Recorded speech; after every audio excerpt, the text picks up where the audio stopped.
I want to say a massive thank you for making the effort to come and sit and create space and chat to myself, but also provide wisdom that you've accumulated on your travels. And for anyone listening, this is a bit of a different topic of conversation than I'm used to with my current podcast, which I do, where I interview, the top 1% in business, property, entrepreneurship, and more of a commercial space. But I have such a passion to want to share this wisdom that I've started to learn from you with this audience and just see what conversation comes up. Because for anyone listening, Ben, to me, is not just a guide that's introduced me to different spiritual practices of self-discovery, whether it be plant medicine, different breath work, or different tools or keys to the same door, but you're somebody that's given me access to a whole new way of living, believing, and self-discovery. So I want to honor that and say thanks, but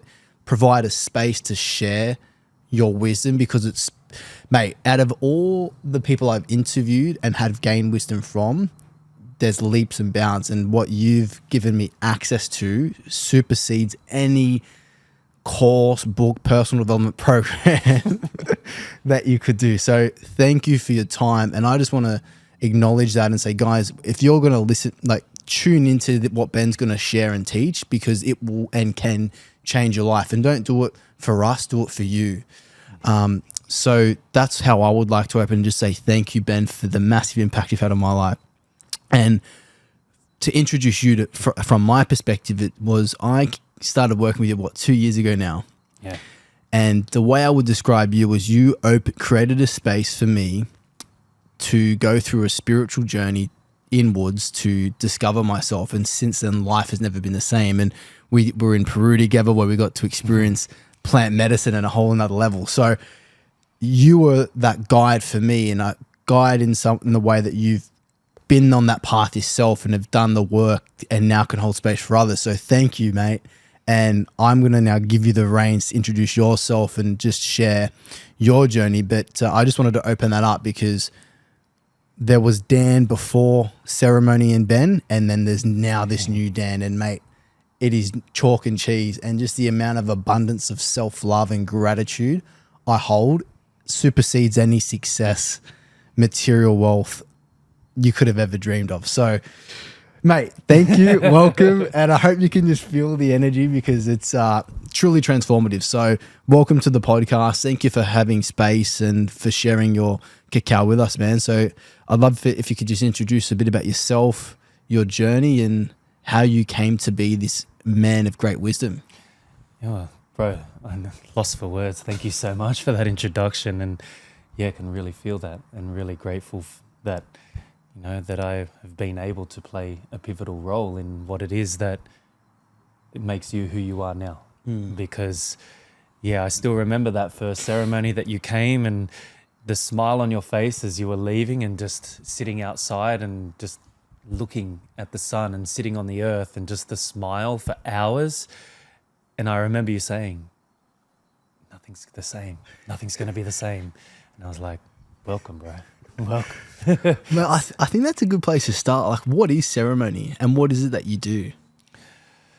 Yeah, well, that's the thing. It's interesting. It's developed and evolved over the years, and this, unfortunately, now is it's not something I've been doing for my whole life, but it's been something I've been living and breathing every day for almost 10 years now, which seems like, I know the person that I was before that, and I look back and I can reflect on that person and say, he wasn't necessarily the best person. Always wanted to do the right thing, people please, and that sort of stuff. But the way that I was approaching relationships, the way that I was approaching my life and work and everything, it wasn't healthy, and it wasn't sustainable. So something had to change. And it did, in a big way. I grew up in the western suburbs. I grew up playing rugby, working 3 jobs, and I wasn't half bad at rugby and back in the day. And I worked, growing up in 2 jobs and working in training, working in teaching kids and everything. So it was very, very suburban, and that's all I knew. That's all I thought I needed to know. I studied at uni and attained the knowledge and got everything that I thought I needed to know. And then I went out and started applying what I thought I needed to know. And I didn't have any desire or capacity or thought to expand or broaden that horizon or that knowledge, because I didn't need to know. And I was always tired, getting home, going through the never-ending cycle. Monday to Friday, waking up, rising in the morning, waking, not wanting to go, long days, starting at 5:30, getting home at 9:30, having dinner, having at 10:30, having half an hour to myself, going to bed, and then doing it again. It was like, I don't want to be doing this for the next 50 years. I can't do it. I can't keep up. So a beautiful teacher of mine, when I got into all this, and we can get to there in a little bit, but he always said, you'll get tap on the shoulder, and if you ignore that, you might get a rock or a brick to the head. And then you ignore that, then you're going to get the Mack truck. And I definitely felt that in my life that I was meant for something big. I was meant for something to help. In order to live a life of purpose, and this is my purpose, is to work out how I could be of greatest benefit to society, community, and others. And I feel that, when people are looking for their purpose, our purpose is to find purpose. In order to fulfill that purpose, we need to work out how we can lift everyone up around us. So in lifting others up around us, not only are we giving and we find joy and happiness in that, it helps others, and then the ripple effect. And as we have seen with you and how, what about the ripple effect? The ripple effect is so big. And for me, I was on the cusp of playing for Super 15 rugby and everything. Had trials and had a game, and I remember the game. It was like, I'm there. They're coming to watch you, and they're out here to watch you. You put in a good performance today, and you could find yourself at training with the Brumbies in the next month or so. And I went, oh wow, and I knew it was my last opportunity, because I was at the age where I was too old, but I was as fit and as strong as I'd ever been that season. And I was in a new club and everything, and it was the opportunity that I thought I would working my whole life for. And then it was in like the 7th minute, I still remember, and I went up, I got elbowed in the face, I got knocked out in the air, I landed, and my ankle was just gone. And I got knocked out. I blacked out for I don't know how long, and then I was bleeding from the face, and they took me off, and then they said, we need you back out there, get back out there. And I was like, okay. But I couldn't run. I couldn't move. And they strapped my ankle up over my boot and said, get back out there. The next play, they saw that I had no lateral movement. Bang. They pulled me off. And, that was probably the brick. That was a huge catalyst in that moment. It also was the death of a part of me that thought that was all I wanted to do, was to play professional sport, professional rugby in my instance. And it was, changed everything. It sort of took all the pressure off. But in that moment I was grieving. I went down to the sheds and I was crying, like that was my opportunity. It's gone, it's done. And so I ended up being out for 6 weeks. The person that came on as my replacement seized the opportunity, and he went on to get the contract and everything, and he nailed it. And then but it took a lot of pressure off me from that point on. And I was someone that was so dedicated to what it was that I was working towards. I thought I was anyway. And I never took any breaks. I'd give myself 3 weeks off season where I would kick back, eat whatever I wanted, drink whatever I wanted, and partied and everything. But then after that, I would get straight back into the gym. I would be in the gym because I was never one of the biggest players on the field, I was always seen as too small. And that's why I switched from rugby league to rugby union, because I was always told I was too small, too small. And then I went on a really strict training and diet regime. I call it the seafood diet. If I saw it, I was eating it. So really high protein and everything, just doing whatever I could to put on size, because there was that conception or perception that you need to be a certain size and build in order to make it and be able to handle it. And yeah, at the time, I remember when I first started playing first grade in the Shoot Shield, I was 71 kilos. Playing fullback, Wow. coming up against 140, 150 kilo Islanders and stuff. And my body was banged up and bruised quite a bit each week. So they said, if you want to make it, you've got the skill and everything, but you need to put on size. So those off seasons, over the next 2 years, I went from 71 kilos to 94 and a half. Wow. All natural, just really dedicated. And I was taking every supplement under the sun. Pre-workout, post-workout, intra-workout, creatine, you name it. Everything that was legal and above board, because we could have been tested and all that sort of stuff. And I didn't want to put any of that into my body. And I got myself up to a build and strength and everything that was starting to get me noticed and getting me consistency. And it led up to that. But then I got injured and I was like, all my friends are going overseas. They're traveling, they're doing spring break, they're doing Europe, they're doing sales and everything. And I'm just always saying no. But after that moment, and I sort of started to be overlooked and everything, I went, I'm going to have some fun. So I actually started playing some of my best football and best rugby when I felt that there was no pressure on me. So I was just doing, and that's when I had the realization through doing the other stuff and this work, and it wasn't meant for me. You know, I enjoyed it, I loved it, but the pressure that I put on myself, the nerves and everything, it wasn't for me. So I started taking 2 weeks off here and there and going to South Africa, doing safari, going to spring break and getting up to all sorts of trouble and mischief and everything over there, and would come back and I was still playing rugby. I was still working 2 jobs and I was still training, but it took a bit more of a back seat and I enjoyed the freedom.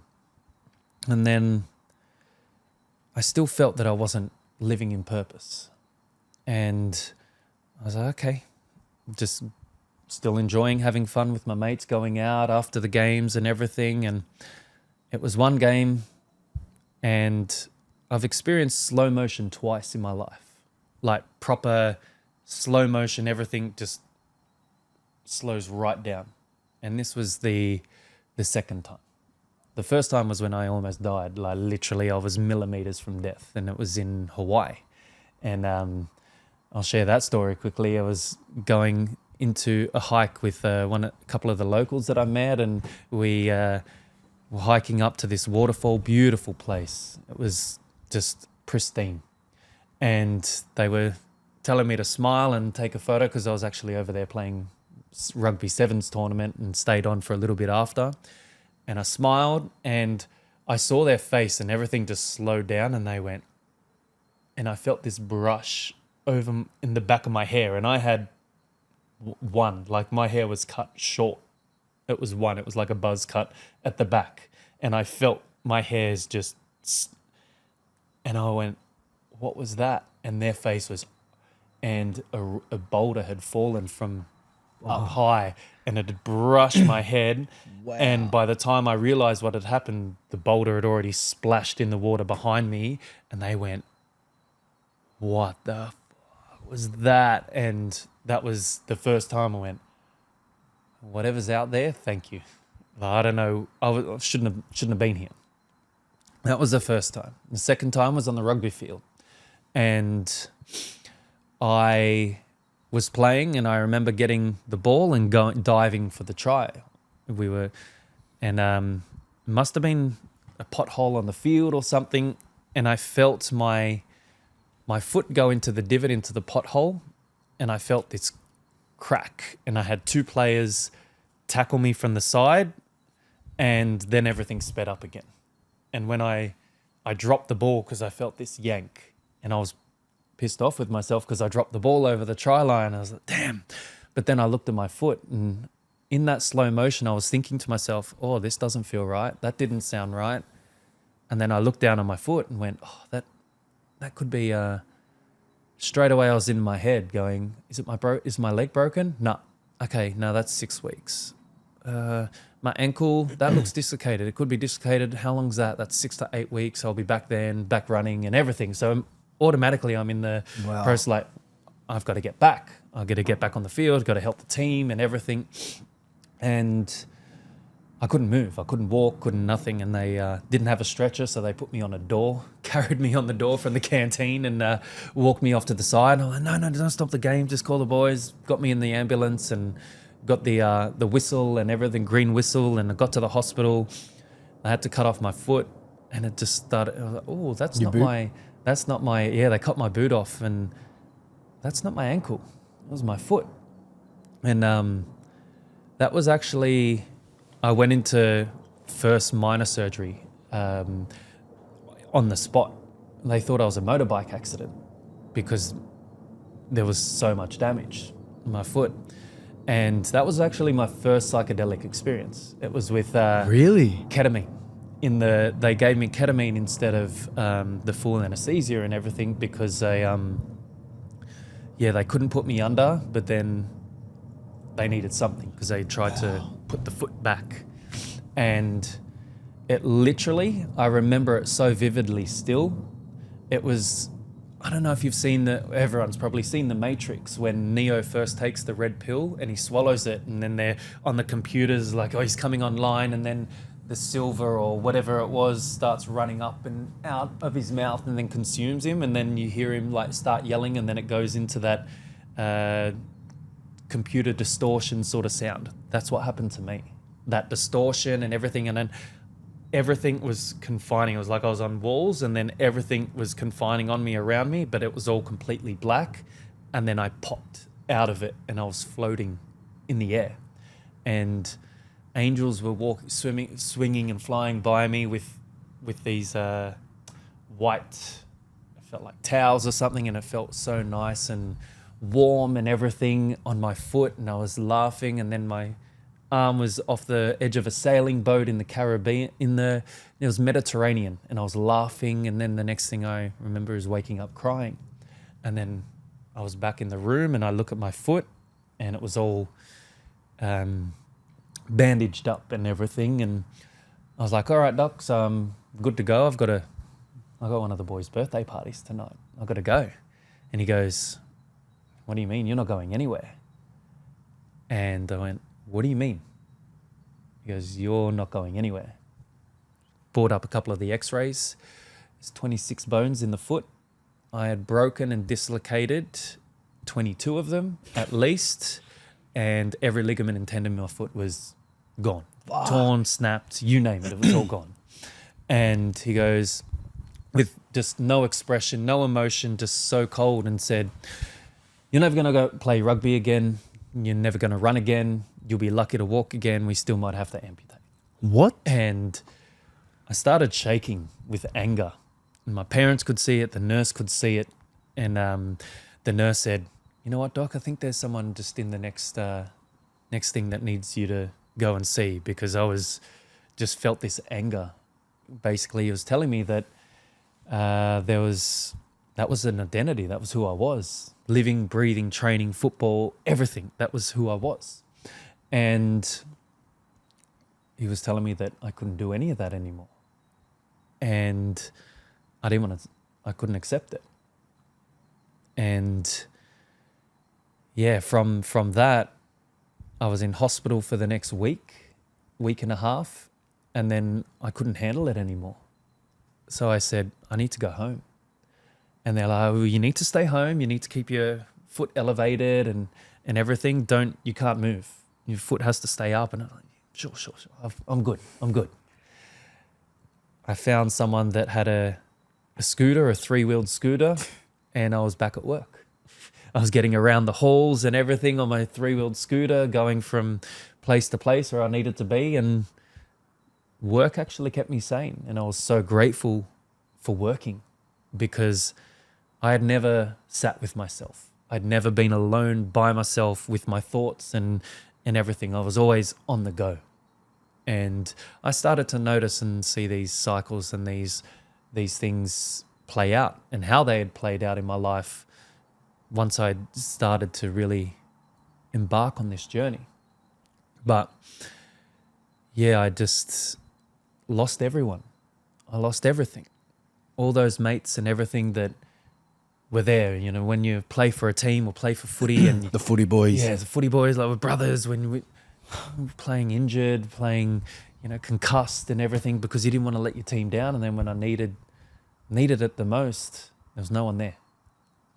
And I remember being at home. It was a Tuesday night, and I just was going, "There's no one here." All the people that I thought were friends and there that had my back, they didn't visit, hadn't visited, hadn't heard from anyone. And I was like, oh, I'm on my own.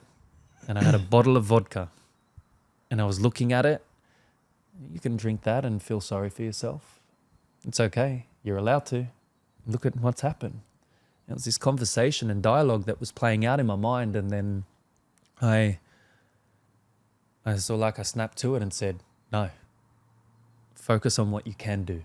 Focus on what you have to do to get through this, whatever this is. And that's what I did. And another large part of who I was, my identity, was training at the gym. You know, I was a gym trainer as my second job, and I wasn't allowed in the gym because it was OH&S risk because of my foot, and I couldn't walk and everything. And this was after in between the two surgeries because there was so much damage, they couldn't put the bones that were dislocated back into place. So I was on all these nerve blockers, morphine, you name it, to get me through with the pain because I was getting around with all those dislocation and breaks and they hadn't been able to fix it yet. So, and I threw them out after I got out of the hospital because I could feel the way that it was making my brain just scattered. I couldn't think for myself. And it just wasn't me. And I was feeling groggy. I didn't feel the pain as much, but it was like, this doesn't feel right. This isn't a good feeling. So I threw that away and just said I had to suck it up and get through the pain as much as I could. And then I had my next surgery, and they almost weren't going to operate because they said, what's going on? Your foot looks still a bit swollen for what it is and what happened. And have you been up and about on it? No, of course not. What are you talking about? I've done nothing. And they said, all right, we'll go in. And so I had the surgery, woke up, and that was probably the most pain I've ever been in my life. And I woke up, screws and pins and rods and everything, and they put back my foot together as best they could. And that started my journey of not walking for 6 months. 6 months? 6 months, my foot did not touch the ground. And I was back training. I was able to get around training. I was getting around crutches and doing what I could, and really grateful for working and being able to work because that's what really helped me get through. But I remember the first time I put my foot onto the ground again after I was allowed to start walking or try, and I just almost collapsed on the floor because there was no muscle. It was literally just saggy skin and bone. Oh. It wasn't pretty, and I was just looking at my foot going, oh my gosh. So then it was like, I need a break. I need to get out. I need to just clear my head and do something that I love. So I booked a scuba diving trip in Bali, and I was ready to go, and I noticed there was a hole in my foot, and I was like, this doesn't look normal. This doesn't look right. It looks like something out of The Walking Dead. So I went to the surgeon. Oh, no, that's all right. It's all part of the healing process. Went to another doctor. No, I don't know. And I went to a medical center, and they said, I got a call on a Sunday, and then usually not open. They said, we got your results. You need to get here right now. And I went, what are you talking about? You don't fix this and clear this, it's infected, it's staph or whatever it is. We might have to amputate. And I went, you're not taking my foot. And I'm going overseas in 2 days. And they're like, well, we recommend you don't go. I said, no, I need this.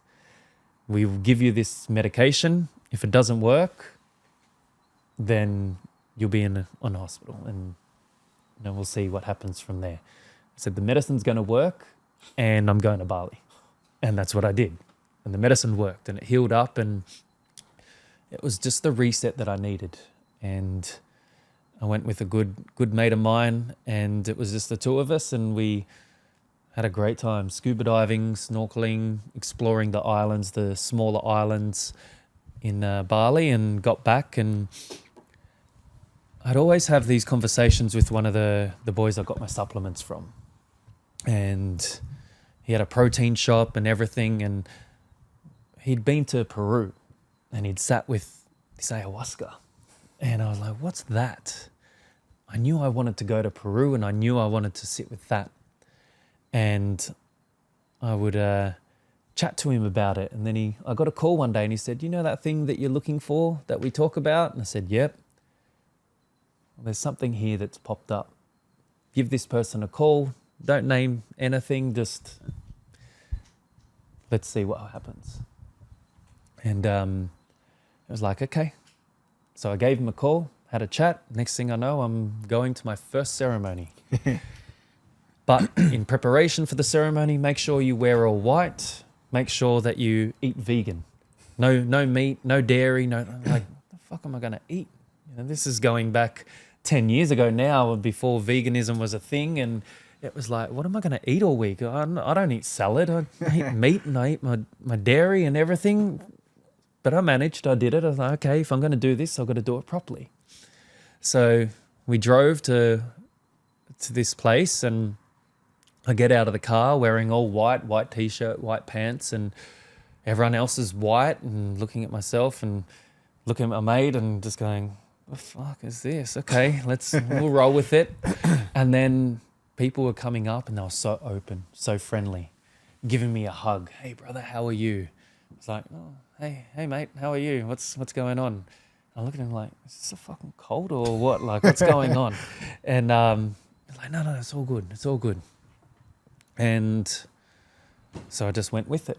And what I'd done leading up to that week, and in that week, I was watching every documentary I could find, every video I could find on YouTube around, what is ayahuasca? What is DMT? What's going to happen? What can happen? What's this? What other things do we have in this? Because the Western mind, the thinking, the analytical mind wanted to know what was going on, what was going to happen, what I might experience. And even though I was in for the experience, every part of me was saying yes, my mind still wanted to know, because I had no idea. And rocked up and just went, okay, so we have this, and now we do this. And that's the night that forever changed my life. It was the most transformative thing that I have ever participated in. And that was the catalyst for who I am today. And I will always, always hold immense love and gratitude for that experience, because it basically showed me who I was really, what I was capable of. And the sounds, the vibrations, the visions just sparked something in me. I was playing the yidiki, or the didgeridoo, in my vision on the land. It was like I was in the dreaming. Everything was black and white. I was sitting on a mountain, and the sounds coming out was giving life and color to everything around me. And I had an elder walking around me in circles, putting his hand on my shoulder, and just proud. And then I found myself in a sweat lodge with all these Native American chiefs. And I knew what it was, but I'd never done anything like it before, ever. But there was always this something within me that was drawn to the Native American culture, but I couldn't explain it, couldn't tell you anything about it. And they looked at me, and this was going on in my vision. They said, we've been waiting for you. come, it's time. And I was like, okay. And then after that, my whole life changed. From that night, I had never really taken note or notice of where my food was coming from. You know, we'd always go to the shops, go to the butcher, go to the supermarket, buy our meat. And I was thinking, you know, the lean meat, no fat, extra trim, that was the best thing for Extra me. bulk. Extra bulk, you know, extra Dang. protein, no fat, can't have any fat in the body and everything. And in that night, in that ceremony, it was, and this is something that I haven't shared too much, is that I literally had, in my vision, I was standing, it was like a farm, and I had a chicken, a cow, a sheep come up to me. And they said, we want you to feel what we feel when we are killed and when we give our lives for you to eat your meat. And they touched me. And I just broke down crying because I'd never thought about it before. I just thought, oh, this is meat, protein, grab it, cook it, eat it, let's go. But I felt what they go through. And from that night, I literally went vegan for 5 years because it was coming from the perspective of, I don't want to hurt another soul. This is what the medicine had shown me. This is what it was teaching me about respecting all life, plant life, animal life, everyone, everything. And it was like, oh, wow. So I do all the cooking. I was always a cook and enjoyed cooking. And I was now researching recipes and how to make burgers taste like burgers and everything because I still love burgers. I still love chicken. And then as the years went on, we started to see the fake meats and everything come out and everything. And then, something changed. And it was the evolution, the growing. I mentioned previous that I didn't need or to learn or didn't need to know anything else because I thought I knew everything I needed to know. So I started to research. I started to be open to multiple perspectives and points of view, listening to all different angles. And I was starting to feel drawn to eating meat again. And it was like, why am I eating this product that has 40 ingredients when I can have this product that just is? And that was a whole journey around learning about quality, about the ethical and sustainable, organic, all this biodegradable, pasture raised, all these sort of terms that were foreign to me before. And I'd studied exercise science in university. I'd looked at nutrition. I'd studied all this sort of stuff, and this was nothing that has been taught. And I found myself just immersed in these learnings, listening and open to open-ended conversations and everything from mates that were literally carnivore, eating carnivore, and here I was vegan, and we'd have a conversation. And I was like, oh, that makes a lot of sense for me. So it was really, really eye-opening for me. And then in the meantime, apart from that, I started going to these events, conscious events, and they called them, and there was no alcohol. It was all around connection. Beautiful music. We'd start off with some cacao, and then we'd go into ecstatic dance. And me being a footy player, put me on a footy field. I could dance and step around, islanders, because I didn't want to be tackled by them. Put me on a dance floor or something, and I'm just moving the shoulders and shaking, just felt so awkward. But I realized that people weren't there to judge and weren't looking, and what you would normally find when you go to pubs and clubs and bars and everything, everyone stands back and watches and, oh yeah, too cool to get out on dance floor or whatever it is. And I was just there to be me and connect with people. And it was really, really beautiful. It was really different. And then I got the call to go to Peru for the first time. And I went with a dear sister of mine, and we met at one of these events, and she's like, I'm actually taking a group to Peru. You should come. And I was like, oh, it's now or never. Let's go. And I always remembered from a young age, it must have been 10 or something, that I needed to go to Machu Picchu. Always wanted to go to Machu Picchu, and I'd organized and arranged with 3 different people at various points from that time when I started traveling and everything with rugby to go to Peru. And it always fell through. And then always a different route, a different holiday came up or something happened, and I never did it. And then looking back in reflection, if I'd been going there, I wouldn't have been going with the level of reverence and respect that I have and had back then when I finally had everything aligned. I would have been going with other things in mind and doing that. So it worked out, and I remember we got to Machu Picchu and we got up there and I just felt blank. I felt empty. Like, I'm not feeling anything. I know that I'm meant to be here, but something it's not right. And then our tour guide, we kept walking, going around, and then there was this massive archway doorway. And he said, guys, once you walk through here, now you're in Machu Picchu. Now you're here. You're inside. And as I walked through that, I just broke down in tears. Uncontrollable. I couldn't control it. It was like a part of me felt home. It felt like I was meant to be there. So it was so incredible.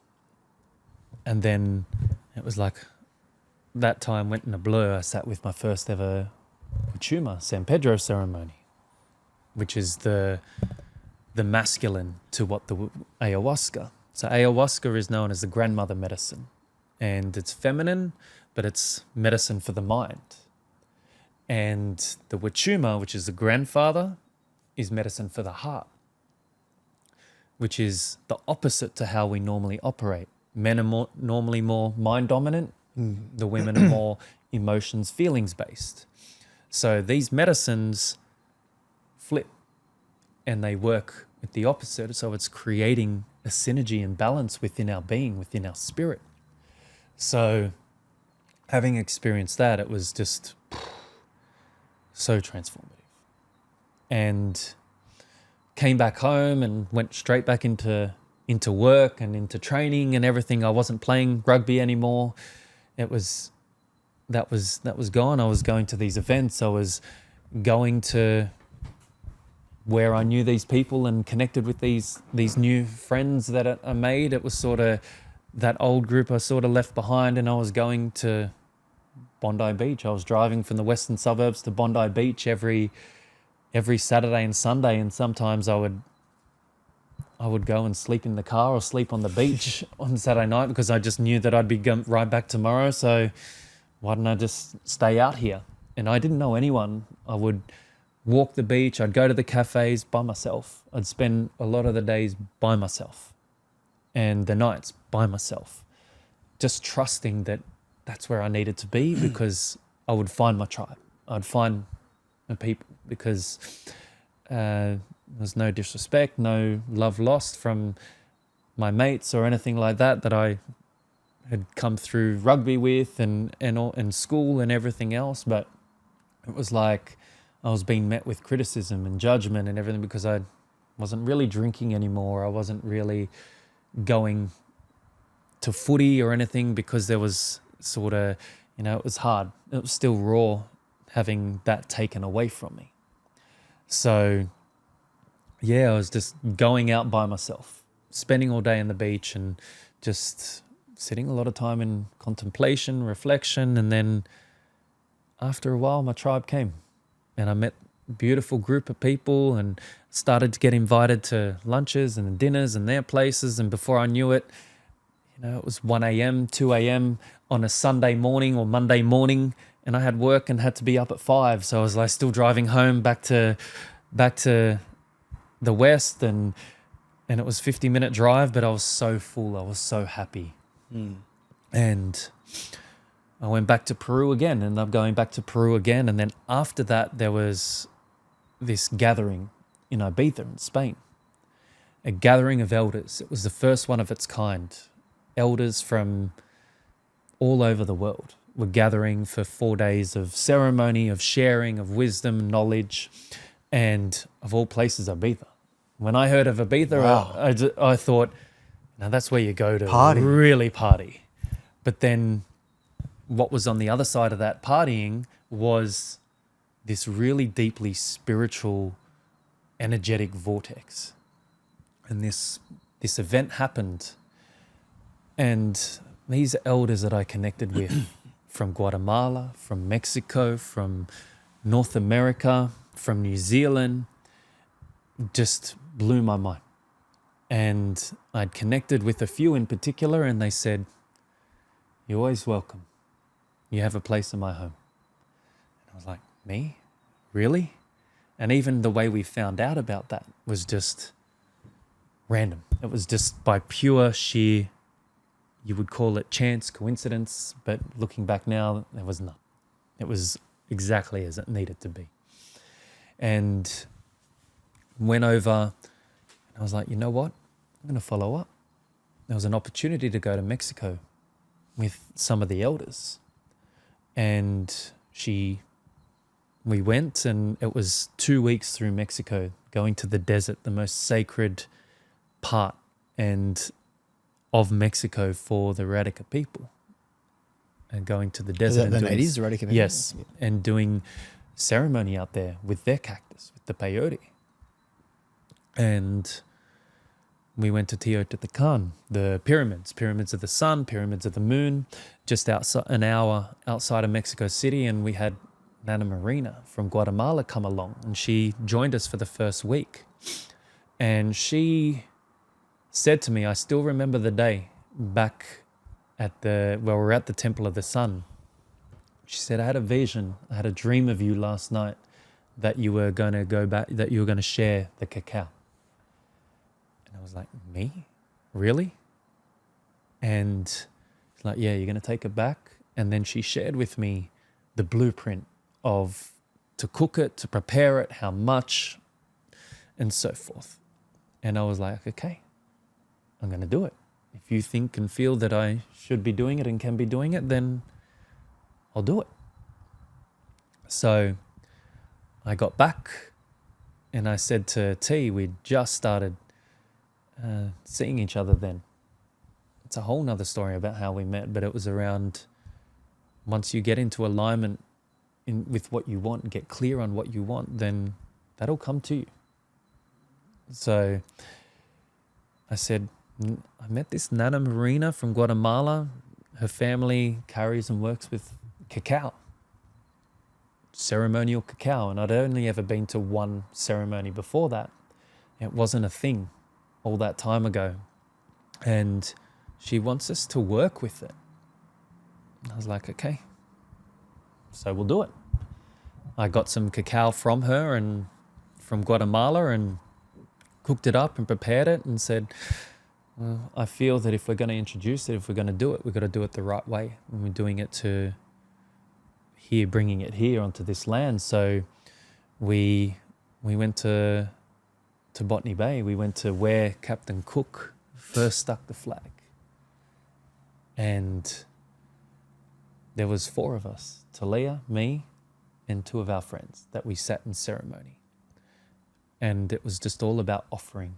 We did, worked with it the way that we felt called to work with it, as guided by Nana. And we said, we'll do another one here. And we ended up having 8 people come. And then we did another one. There was 14 people coming in the circle and this ceremony, and we're doing it just out in the park, right where we did that first ceremony. And one thing that we noticed is that each time we did it, we were having the magpies, we were having the kookaburras literally come up to our space and start pecking on the crystals. They'd have us sitting in the tree just right by the circle, and it's like, wow, this is really special. I don't know what's going on, but this is amazing. So all these things, all these people started coming into my life, and I wasn't trying. I was just showing up and doing as I felt that I needed to do. And then even with Talia, it was, I got real, and, I was playing kindergarten, you could say, like kindergarten, literally. And take note. my good bro, Jaguar Hart, talks about this, and, looking at boy versus men psychology, and looking at how, that is literally boys in men's bodies, girls in women's bodies going around and, interacting with each other, sleeping with each other or whatever it is, but there's no real connection. It's about instant gratification. Oh, someone liked me, someone matched me. Okay, amazing. And then you talk and the chemistry might be there while you're messaging, and then you meet in person, it's just like, no, this isn't it. And then when you might feel, oh, this is going really well, but then while you're talking, they're getting messages, beep, beep, beep, beep. They're getting matches left, right, and center. And it's just like, this isn't the way to meet someone. So I got really clear. I threw away all those, I just deleted everything. And I said, if I'm going to meet someone, I got to do it the organic way, the old fashioned way. And I was at Bondi. I was living in Bondi. I'd moved to Bondi at that time, and I was sitting on the beach one afternoon reading Tony Robbins and that sort of stuff. Was it The Awakened the Giant Within? That was one of the first books I started reading again and getting into that sort of stuff, and really loved the message that he was sharing. I was like, okay, let's get real about it. What do you want? What do you want in a relationship? So I wrote down all the features of this person that I was calling in. What are you going to do together? What sort of things, what sort of hobbies are you going to do and create? What am I going to bring to it? So I wrote it all down. I envisioned it, and then I gave it to the universe. Whatever the universe is back then, as my understanding.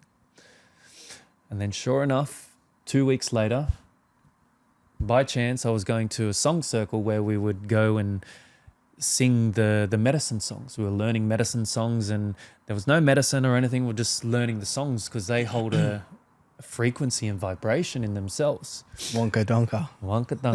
And, so many beautiful songs, and they're prayers. These songs are prayers. They're not just songs to be sung. They're actual prayers and working with the frequency. And we...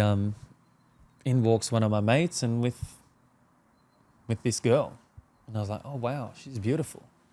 But, I appreciated, admired, didn't say anything because they walked in together, and I was like, okay, I just thought that they were together.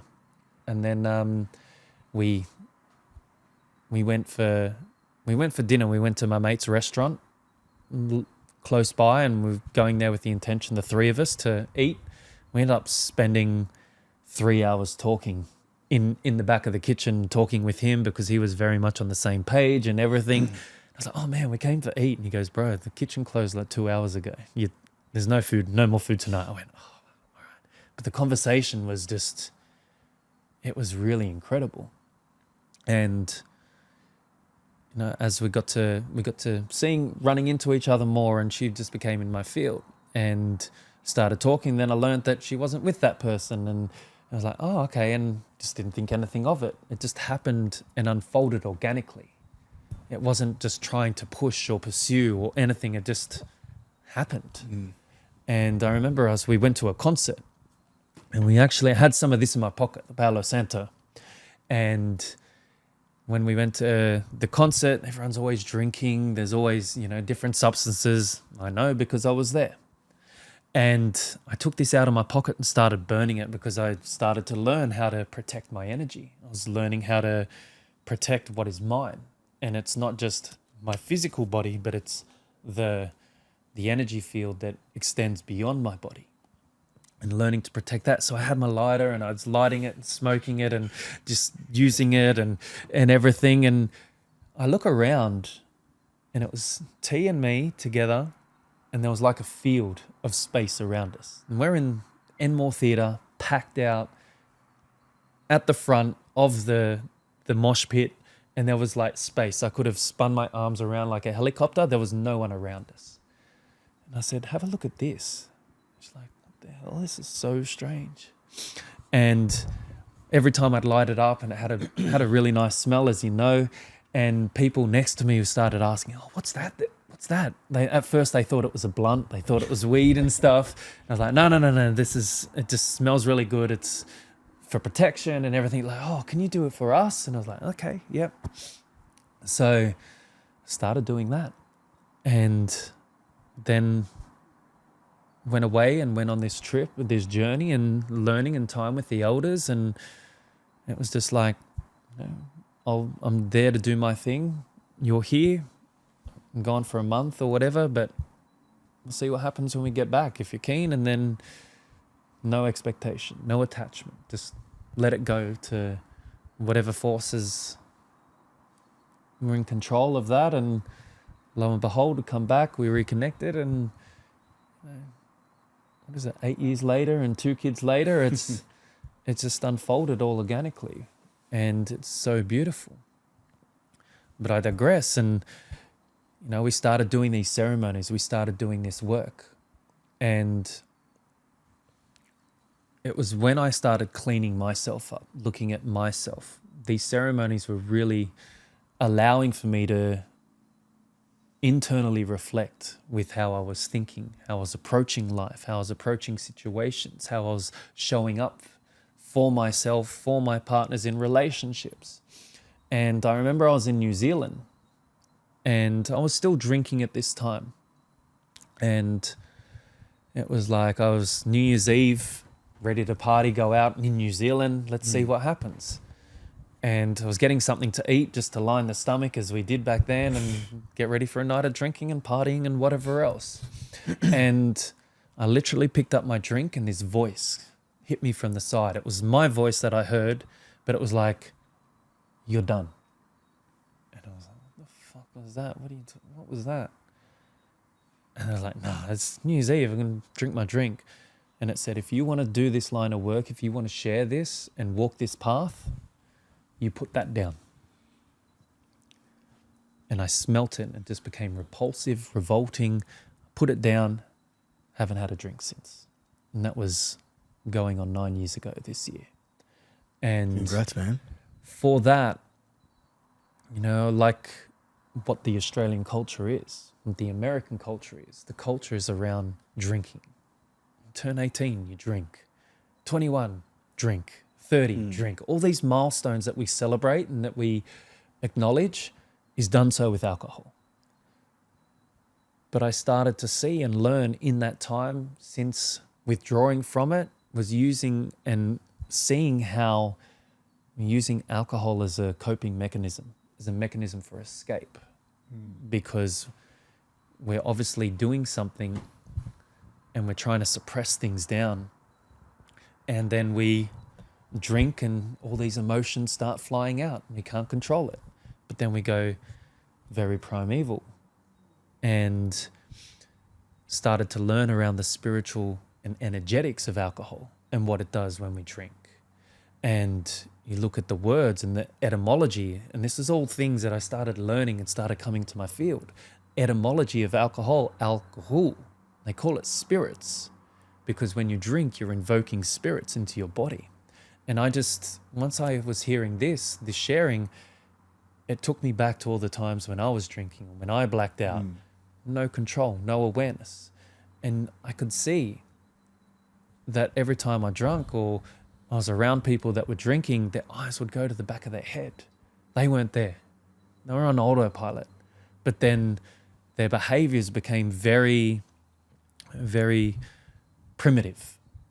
Sex, violence, arguments were just through the roof. And I started to learn around that there are spirits around us, there's energy around us. And this is getting into the woo-woo a bit, but once you see what the things that you see, you can't unsee it. It's like once you see, You can't unsee and it. a lot of people are scared to see what's on the other side of the veil because they're comfortable with their life. They're comfortable waking up, waking. What's a wake? It's a funeral procession. It's around sadness. So we wake in the morning. You say good morning. What is morning? It's sadness. So you're celebrating sadness every morning when you wake. Put on your collar and cuffs, bondage, slavery, to pay your debts. Yeah, the debts, your mortgage is debt till you die. So there's this wording that I was learning about that keeps us trapped and bonded into doing and feeling that we have to repeat these processes every day. So it was so important we need to change our language. And there's nothing wrong with going and working in a business or in a office or whatever it is, but you have to be passionate about it. So many people rise in the morning or wake in the morning feeling, oh, I can't wait for Friday, Monday-itis, Tuesday, hump day, Friday. All these things, these terms that get thrown out because I'm just living for the weekend. But when did I want to know when the first time, when it came to that we had to strive and slave ourselves away for 5 days just to be able to enjoy 2. And then by the end of the Sunday, we get to it and just go, I was there. I was feeling that every Sunday. I didn't want Sunday to end because I got to get up and I got to do this again. I wasn't finding joy. I wasn't feeling inspired. Even though I really enjoyed doing what I did, there was aspects to it. But for the most part, paperwork, sitting in office, having to dress a certain way, it wasn't me. And a lot of people are like that. But then they get home after a long day. From the weekdays, they're in a weekdays, and then by the weekend, they're in a weekend state. So by the end of the weekday, their weekend, what do they want to do? They eat dinner in front of the TV, watch TV for a few hours, getting told what to think, how to think, and then maybe numb out, watch a movie and that sort of stuff, and then repeat, rinse and repeat. And we're expected to do that for 50 years, 60 years. And then if you're lucky, you get to enjoy the last 20 years of your life. When you're 70, now you can retire. But when you're 70, you're not strong. You're not as mobile as you once were. So if you were someone that was adventurous or wanted to skydive or wanted to bungee jump, and credit to people that look after themselves and still can do that at that age. But for the most part, the population with what we're consuming through our eyes, through our ears, with our mouths, we're not going to be able to be in an optimal level of health and wellness of body or mind to be able to enjoy those last years, the twilight years of our life. And I was like, why can't I do that now? What can I do? What is going to happen? I have to do something. And I remember I started going to these sound journeys. The sound journeys are when you lay down, put an eye mask on, and you work with vibration of sound. So crystal bowls or drums, medicine drums and whatnot. And they were really beautiful. And most of the time I would just sleep through them. And it wasn't that I would always wake up from that. And when I did fall asleep or rise and open my eyes and go, I missed it. Like, seriously, what the hell? You fell asleep again. But I was still working 2 jobs. I was still just doing, I had to pay a mortgage. I had to, save up, buy everything, bills and everything that keeps us indebted to having to show up for work every day, our job. And I went one day and the woman that normally shared these experiences wasn't there. His husband and wife were there. And they said, okay, I know you were expecting this, but tonight we're going to breathe. Who's ever done breath work before? Or who's never done breath work? Who's never breathed before? And I was like, fuck. Like literally coming from that monkey mind, that Western mind, I breathe every day. That's why I'm alive. But then I was like, no, when we breathe in certain ways, we can achieve certain states. And I was like, me? Like, yeah, I haven't breathed before. But okay, let's roll with it. I'm open to it. We'll give it a go. I'm here. I'm not going to walk out. Holy shit. I was sweating. I was crying. My hands were like T-Rexed and like this. And I got this vision. It felt like I was on ayahuasca. It felt like I had taken something. I had a vision clear as day that I was walking through the Amazon into a teepee and sitting around the fire in the teepee with my family, kids running around. I hadn't had kids at that point. Community and other children running around in and out of the teepee. And we finished just like that. And we breathed for, I don't know how long it was, but it felt like 5 minutes. And I went, what was that? I have to learn more. I have to do this. He goes, if anyone enjoyed that or wants to go a bit deeper, I've got a couple spaces for one-on-one. I'll be here for the next 3 days. Book in. And I ran back all excited. I said, T, like, this person they weren't there and these people were there and we did this. She goes, oh yeah, I know them. And yeah, you should go and do it. And again, went back, powerful experiences again. And like, what is this breathing? What's this breath work? This is before Wim Hof. This is before the Iceman. And now whenever anyone associates breathing and breath work, it's the Iceman. It's Wim Hof breathing. So he's done really well at marketing and everything to basically have that blanket term breath work. Oh, it's a Wim Hof, the Iceman, that ice guy. But this was different. And Talia is one of the most incredible and gifted psychics that I know. The way she taps in, and again, when she shared that she had these abilities and gifts to be able to see things and help people and tune into their life purpose, tune into help them identify parts within them that need to heal or they need to work on emotionally, spiritually to heal. Again, that coming from that background that I did, the mind, the mental, and okay, yeah, whatever. But then when she was doing these sessions for people, it started to grow. I watched the practice grow, and people are just going, how do you know that? How do you know that about me? I've never told anyone this. I was just about to do that. I was thinking to do that. These were experiences that they were sharing. And it was just like, oh, wow. And unfortunately, she can't read for me because we're together and it would impose on her path. But the one thing that she said is breathwork's going to be part of your tools, your arsenal. So then I looked at, where do I learn this? Who do I learn it from? How can I learn it? And it was like, okay, I found incredible teacher, went for this experience, and then, holy crap, it blew everything wide open again, emotionally. I was like, just from breathing, it was accessing this prana, this life force, and this cultivation, a chi within us to help us release and help open these pathways to allow for energy to flow freely through us and through me. I was buzzing. It was like getting high on my own supply of breath.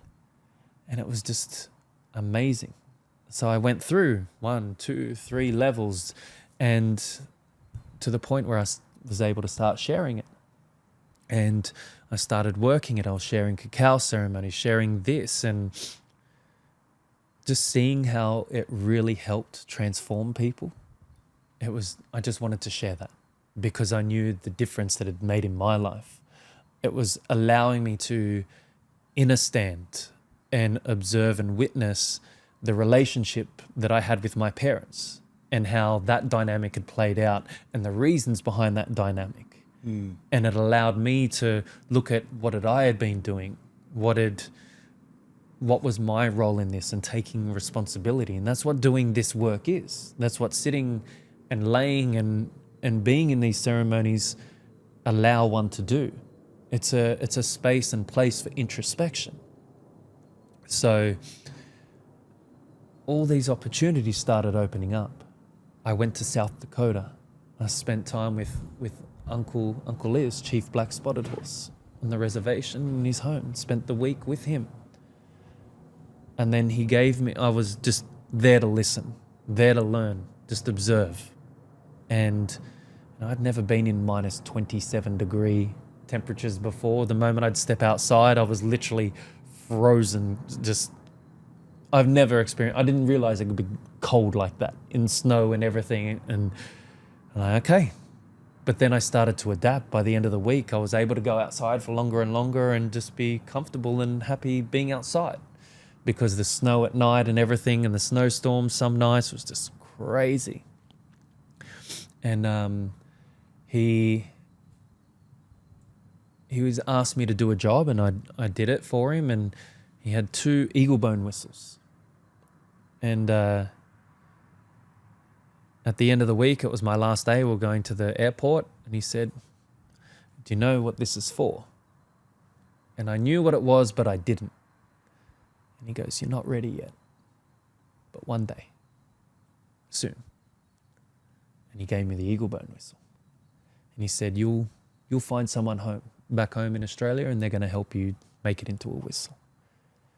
And I was working with Sweat Lodge, doing these like, it's traditional Native American sauna, like a sauna.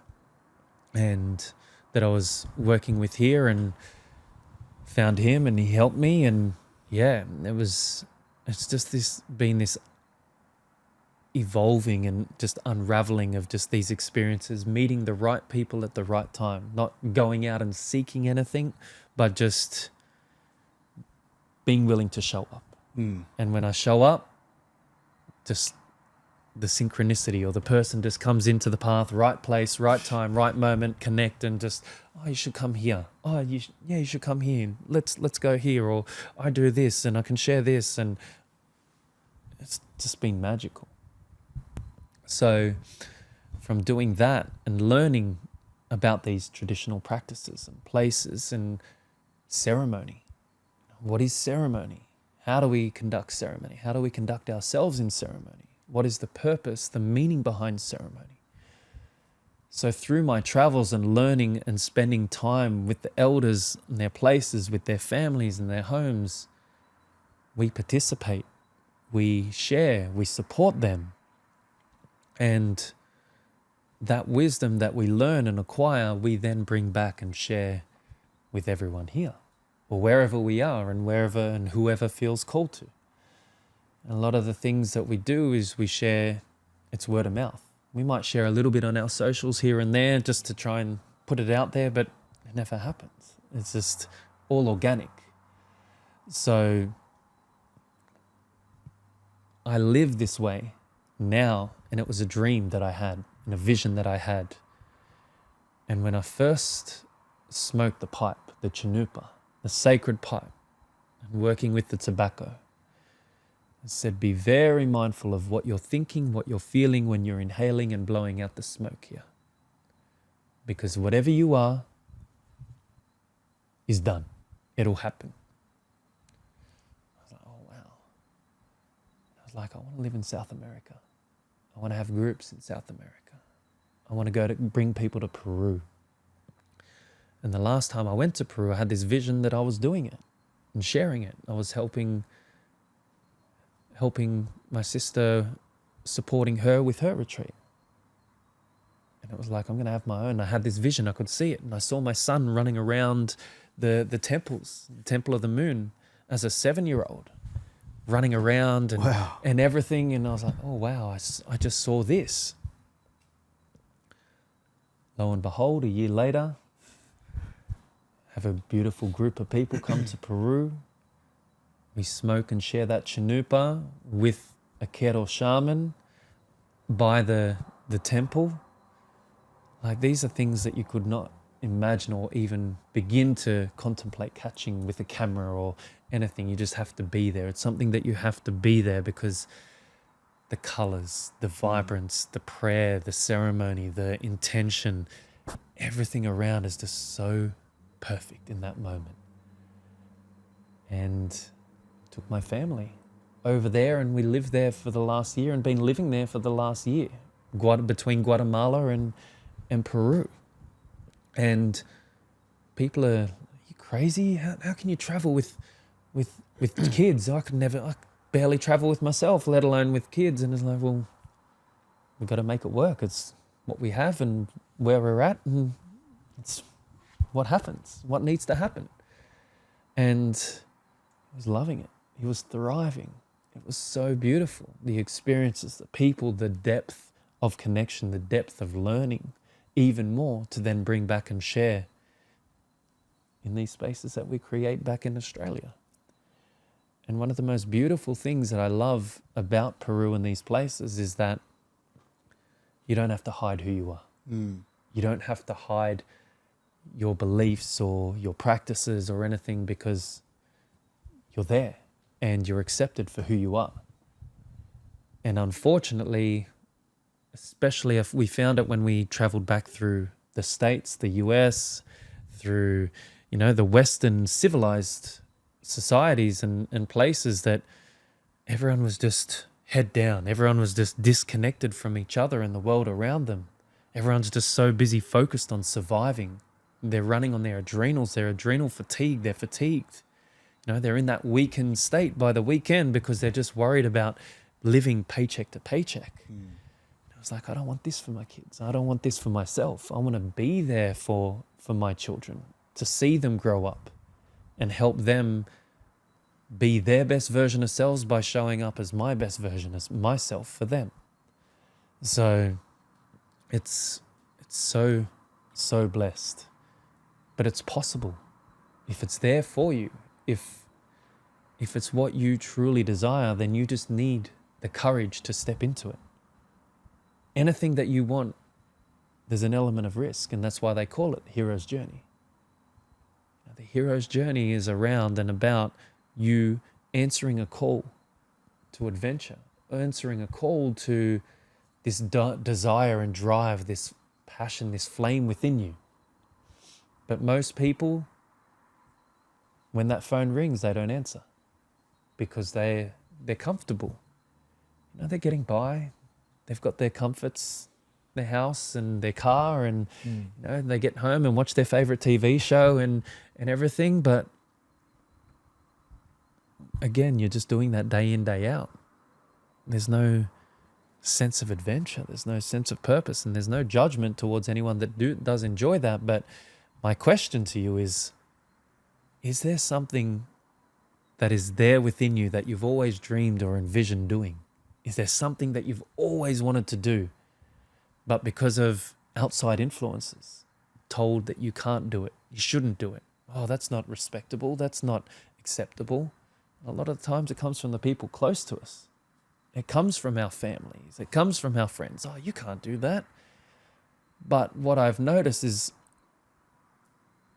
they share that or speak from that place. It comes from a place of love because, they want to see you happy. They want to see you comfortable, but their vision and their perception of what it is to be successful is ticking these boxes.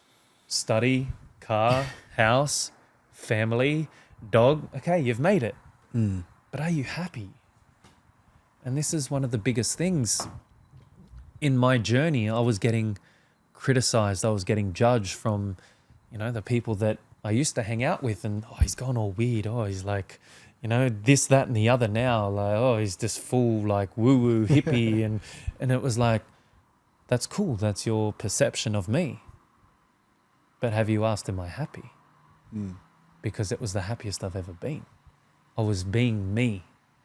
I was sharing and sitting, and have been lucky enough to sit in ceremony with some of the most beautiful, connected elders on their lands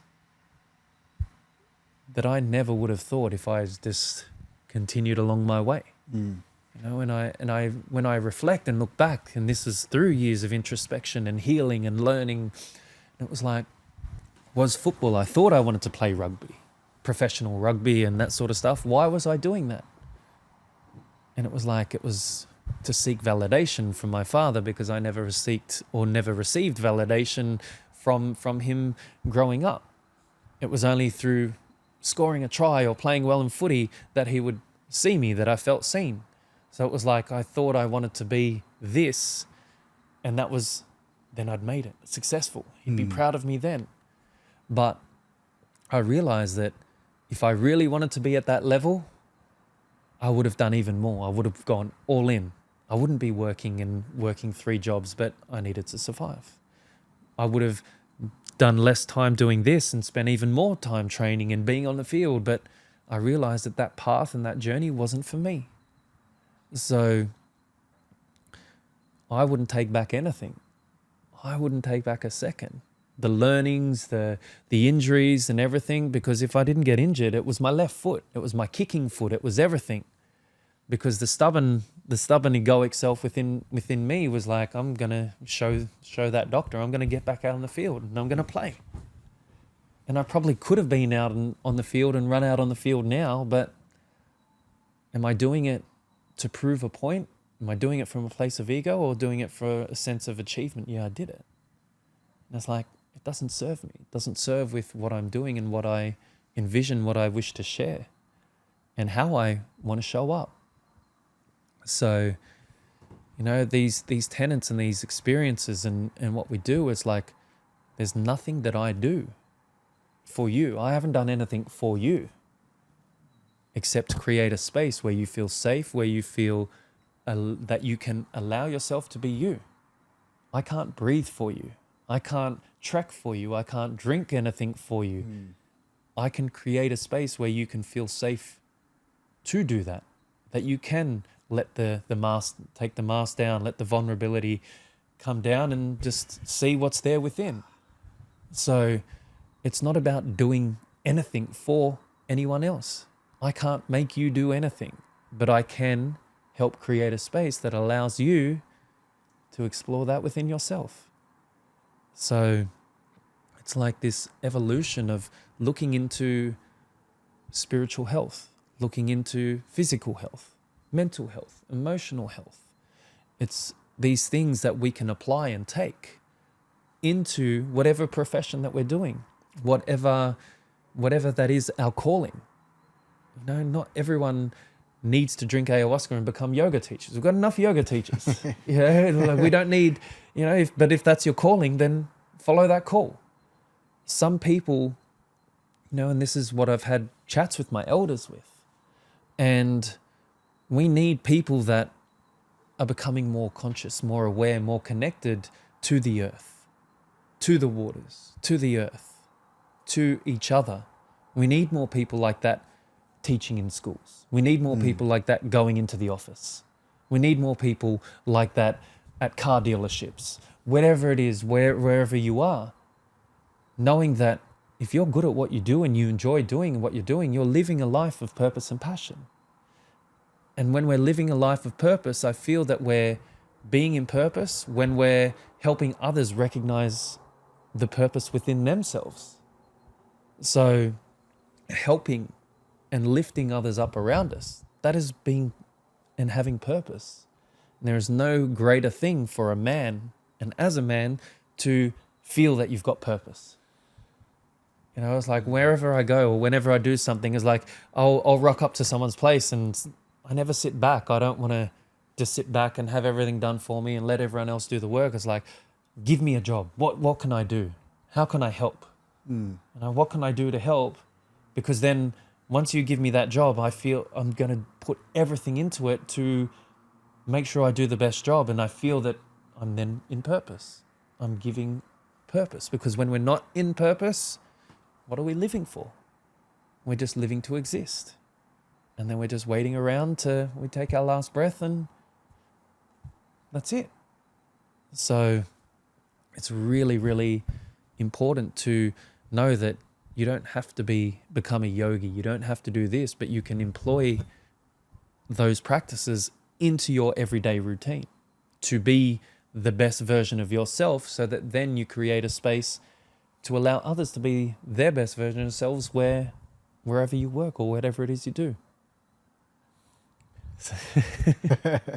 It just is, eh? It just is. Man, the first thing that I just want to unpack is like, what is ceremony? Like, what is this path? What are the teachings? Because there'd be so many people that hear terms like ceremony, ayahuasca, wachuma, and it's becoming a commercial, I feel, a bit more these days. And for us and for me, it's such a sacred space. But I want to honor the sacredness, but just delve a little bit into unpacking from your experience what it is so people can get a grasp. And it may not be for them on this timeline at this period of time, but just I want to share in case people are feeling that call. Yeah, that's how long do we have? Yeah, like what is ceremony? What have you learned? Because when we approach ceremony and life as a ceremony, we live life as a ceremony, everything becomes more, you become more aware of everything, how you're feeling, how you're acting, how others are acting around you. Everything in your field becomes heightened. And it's around doing it with intention, being intentional with what you're doing. And that's being intentional, not being diverted, distracted from over here. It's being intentional. And as you said, you're right. These medicines, these things are not for everyone. But do we all need it? To some capacity, yeah. But you can get there, as you mentioned right at the beginning, and this is something we've talked about in the past, that these are tools that are different keys to the same lock and the same door that is our consciousness. So for me, it's having access to these medicines. I could sit with it every week if I wanted to. When we were living in Peru, every day there was another ceremony or someone holding something, and you could go there every day. But these things aren't meant for every day.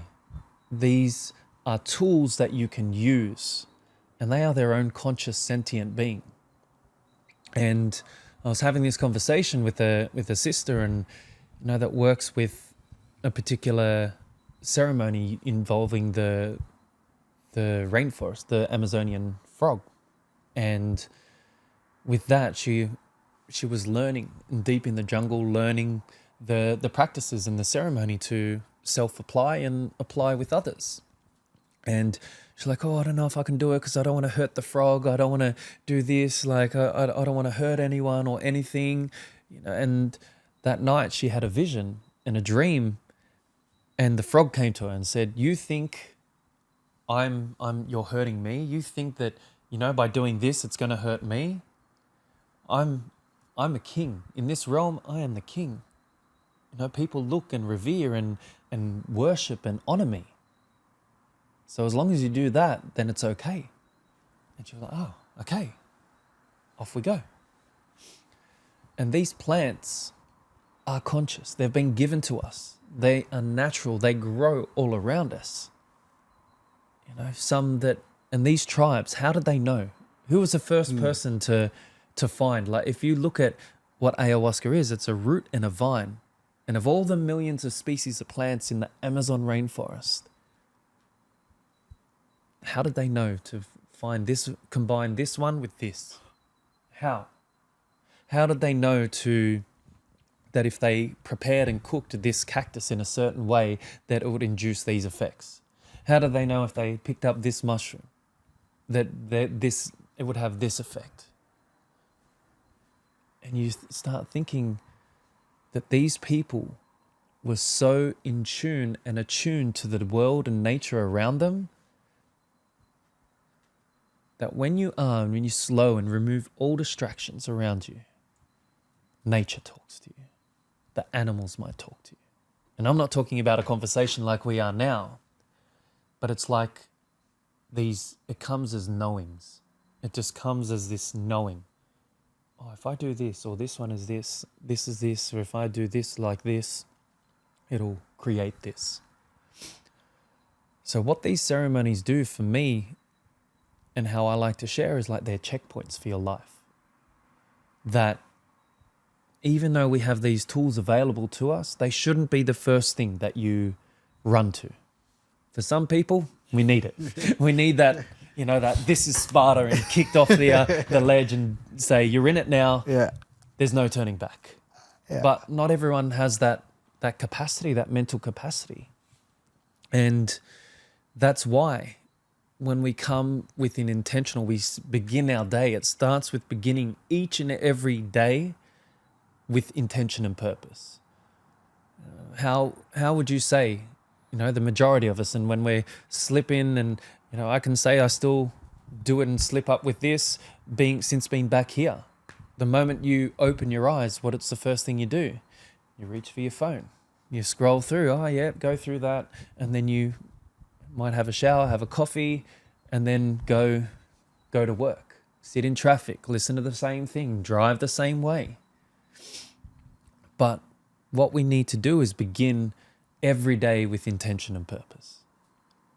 And I really love the way that I have created that for myself, because when you start your day with that intention and start off on the right foot, then you carry that forward into your interactions when you go into the work, when you go into that. So it's different for everyone. But an example for me, the first thing I do, I leave my phone on airplane mode. The alarm goes off. For a period of time when I was living here before we went to Peru, would have an ice bath. First thing, 4:30, 5 o'clock in the morning, ice bath. All through winter, every morning. And as much as I didn't want to do it, that's when I know I needed to do it even more. So I'd do an ice bath or something like that. That was testing the mind. It was forging strength within the mind. And again, ice baths aren't for everyone. Cold shower, perfect. Then I would go and move the body, physically move the body at the gym. I would do all that before the sun rose. And then I'd go to the beach or go outside, put my feet on the ground, watch the sunrise. Do some breath work, some conscious connected breathing. Have gratitude in my heart for the beginning of the day, for being alive another day. That I can set an intention for the day. I just want to make people happy. I want to help someone in some capacity, whether it's giving them a few extra dollars, whether it's sharing information with them that they can then take and inspire them and allow them to learn for themselves or explore the possibilities. So do that, listen to a podcast or listen to stuff, have a really good meal. For me, that's my way of starting the day on the right foot. And then turn the phone on, check and see, because it's so easy once you get on the phone or once you get on these things, it's easy to just become consumed. And then before you know it, the day's gone, the week's gone. Your children are growing up. They're moving out of house. Where did all that time go? Oh my gosh, I feel like I've missed everything. Well, you're at work, you get home from work, you're so tired, you just turn the TV on. They're asking you and wanting you to play, but you're always so tired, you just want to sit down and relax, which is understandable. But then you look back and you've missed all that opportunity. So that's where and when we might get called to ceremony. And ceremony is about coming to a place or a space. And you know and you feel the moment you walk into that space, oh, there's something different about this. It could be a lounge room. It could be a studio. It could be a hall. It could be a park. It all depends on your intention and the energy that you invest into setting and creating the space for when you welcome people into that space. And when you do that, magic happens. Magic happens. And you don't always have to take or drink something for that magic to happen. It might literally just be doing a guided meditation with music or with sounds. And that's what you came and experienced the other week. Guided meditation. We had some cacao, and then you laid down, laid back, closed your eyes, and allowed for the frequencies to work to really be absorbed by your body while having a guided meditation. And then you open your eyes and you go, oh my gosh.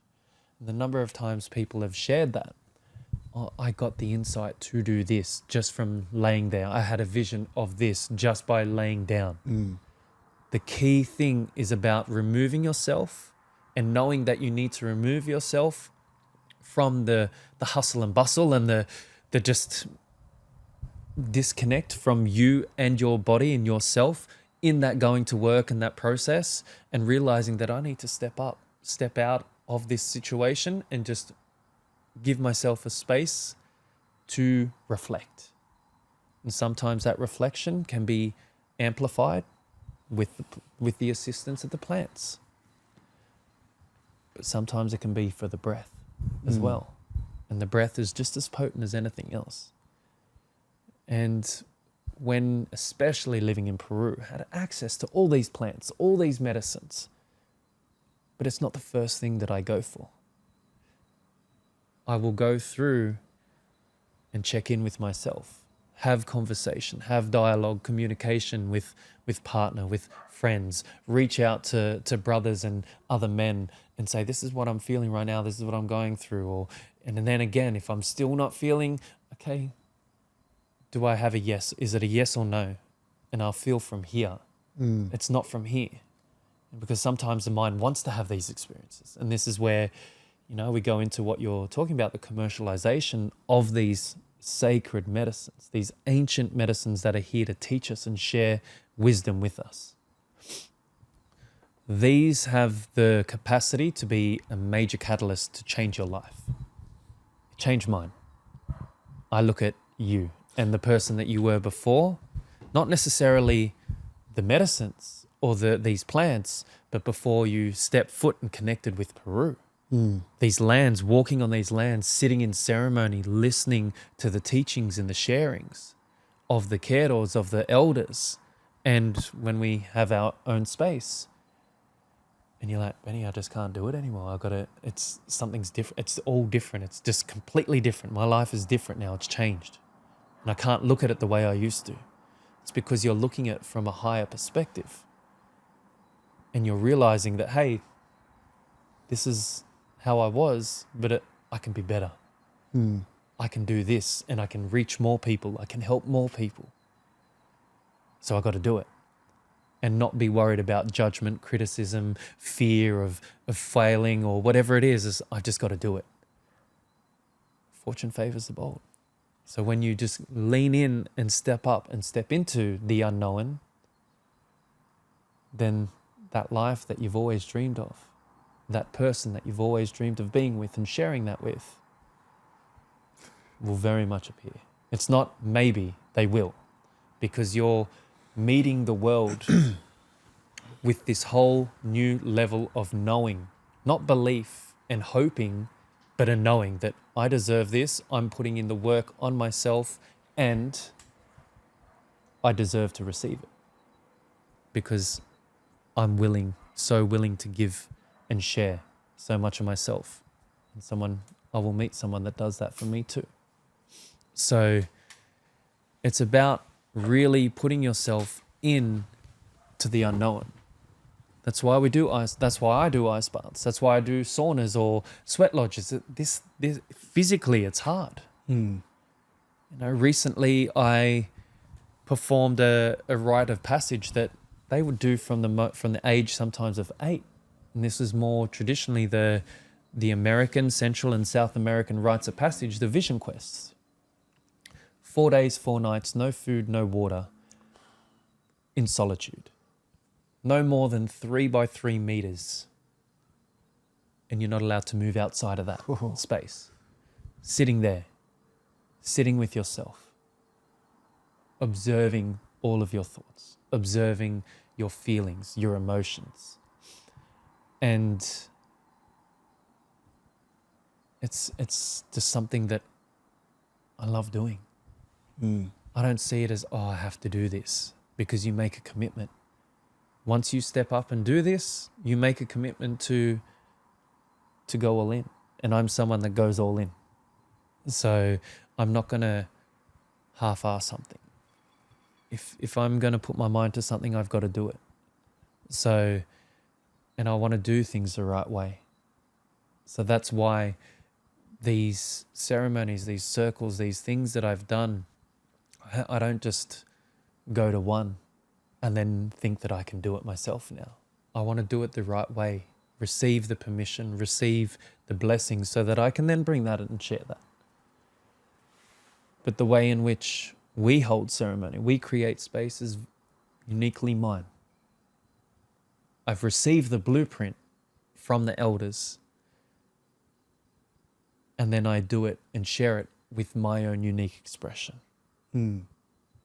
And as long as I am honoring the traditions, as long as I am honoring where it has come from and what those teachings are, then it's the best that I can do. And that's what I do, is my best every time. So it doesn't have to be perfect. And, the cacao ceremony that we had the other week, it was within myself, everyone was like, oh my gosh, that was so incredible. That was amazing. It was beautiful. I love being in those spaces. But I felt like, I wanted to go for so much longer, but we were confined with time because there was a class on and we had to unpack and repack the yoga studio with half an hour left. And it was like, we got to sort of cut it here. And in those spaces, it becomes timeless. I'm not in a rush to do anything because it's just the way it is. So that's why when we've got our retreat coming up in Byron, it's like, all right, we got 4 days. You're not going anywhere. We're not going anywhere. So let's go in. Let's have the space. Let's have the time for that stillness, for that silence, for that reflection, so that you can observe and see and witness within yourself where you've been holding back in your life, how you've been holding back, who you've been holding back from, and how that has impacted them, the way they see you and the way you show up and see yourself. So we can always change it. We can always fix it. We can always heal it. But we have to come to peace within ourselves before we expect or command peace and apologies or whatever it is from someone else. We have to be willing to let that go. We can send that person love from afar without wanting or expecting anything in return. And then when we set ourselves free and are at peace with that and ourselves, then we see the evolution of those relationships, whether they come back into your life or whether they do their own thing, but then they go on their own journey of self-discovery. And then you come back together. Who knows? But it's about allowing for all possibility and knowing that what is meant for you will come to you. And it always will. And, sometimes some people have this awakening or this remembering from a young age, or their parents, they're brought up from that. Like, that is rare. And if those that have it is like, wow, I admire them and they probably know way more than me because they were born into that. But then sometimes you have people that are working corporate or working in offices or working in sport and playing sport and have it later on in life. But once they step in, they go all in, and it opens up a whole new world that they never thought was possible for them. And I'm speaking about myself too. It's crazy, eh? Like, I can relate so much with, there is a whole new world of experience and opportunity that we don't even know exists yet. That's out there.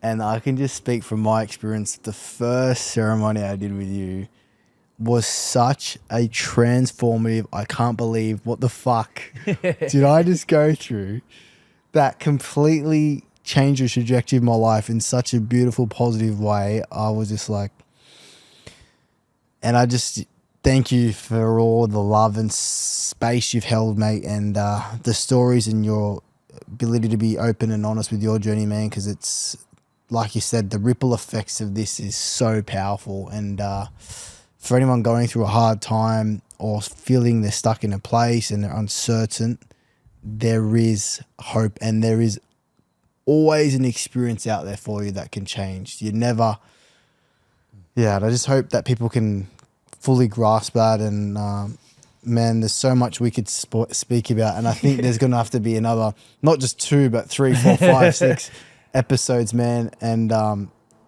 I just want to now start to close space and just give you the opportunity to kind of just summarize any thoughts that you feel called to share, and how people can connect further if they're feeling the call with any events that you've got coming up. I know that you've got Peru, and just want to say thank you, man, and hope people feel inspired or have learned something as mate, fuck. There's so much to be learned, man. So thank you, Ben, and I'll let you kind of close up space and share any last insights you have, man. Yeah, thank you, bro. I appreciate that, all your words and this space and having the space created to share in this space. One of the biggest things that I wish and probably want to convey to everyone is that you're never alone. Even when you feel and think that you're alone, that you're having certain thoughts or certain beliefs start to come up, observations or about the world around you, or about the people around you, about the situation you're in, you're not alone with those thoughts, and you have to act and take action. Otherwise, you will just continue going on and living that life and living and being in those circumstances around people and places and things that you don't want to do or be. It's up to you. No one is going to do something for you. No one can do something for you. You must exercise your ability and your right to free will, free thought, free thinking, free action. You have to take action because no one will do it for you. And know that for every level that you are willing to go to raise, to improve and increase, there are always going to be people that you will find there that will be your people. You know, sometimes you've got to let go of baggage. You've got to let go of people and relationships that some of them you have learnt from or been around for years, but they're not serving you. And you don't want to do or be in that direction or walk that direction anymore. You know, some of the most accomplished businessmen and business people, they will say, show me your, I think it might have even been Warren Buffett, show me your 5 best friends and I'll show you the person that you are. So have a look around at the people and the environment that you're in. Are you doing something that you want to be really doing, you? Or are you just going along to get along? Know that you don't have to get along. You can just go along in your own path. And when you forge your own path, it can take you to the most beautiful places and meet the most beautiful people that you ever thought and never imagined of doing. So, yeah, I guess we can close with that. But yeah, we have our website, www.tealsoulsacredbreathoflife.org. My Instagram is _sacredbreathoflife.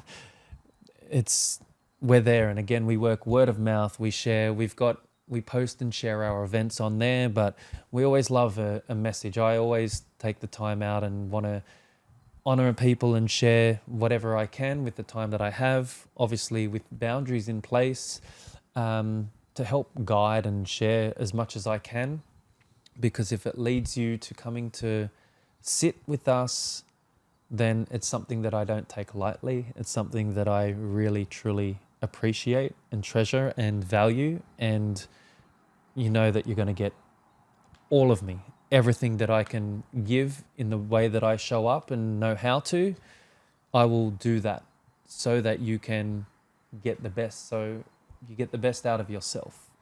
So yeah, we've got a retreat in Byron that we're leaving for tomorrow that sold out in a week, which is amazing. We've got another full day immersion coming up, but we also do private ones as well. So people might have a group or might do one-on-one, and it's just a message away. I've got a group of people that want to do this. What do you envision for that? It's not about what we want to impart and impose on you. It's what do you see? What is your intention for that? But yeah, we've got another Peru immersion coming up, pilgrimage coming up in November. And that again is working. It's different to the one that you came along to, but it's still working in sacred ceremony. It's opening up and working with these traditional plants and allies and ceremonies to allow you to connect with that sacred essence that is within you. So again, just reach out, message away, and we can have a chat and go from there. But just want to say thank you and thank you everyone for taking the time to listen and allowing me to share. Aho. Aho. Thank you, brother. Thank you, bro.